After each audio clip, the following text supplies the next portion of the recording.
About two-thirds of the way through this new book, you tackle, brave you, one of the great mysteries that's preoccupied historians and indeed novelists, which is what on earth happened to Elizabeth's two sons by Edward IV, the young princes, who it is suggested were murdered in the Tower. That's enough, but who actually murdered them? Now, what did you think about all of this? How did you begin to approach, how did you put yourself in Elizabeth's shoes and think your way through that? I started actually feeling, which is, an interesting place for a novelist to start. I have a son of my own. The thought of these little boys being taken from their mother, put into the custody of their uncle in the Tower of London, and the way the historical record tells it, it's incredibly poignant. First of all, they're seen playing on the green outside. There's someone sees them playing archery and makes a note of it, so we know they're shooting at the butts on the green.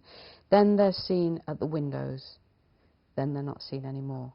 And you can see through 1483 this, in a sense, this going into the darkness of the Tower. It's, I think anybody would find it a very poignant story, and the mystery of it makes it kind of worse, that we don't, even now, we don't have closure. We don't know who did what to these little boys. We just know that there they are playing, they look okay, there they are looking out the window, probably okay, and they're gone. You just don't know. That's awful. It's really awful. And as a historian, it drives you mad because, my entire motivation is I want to know.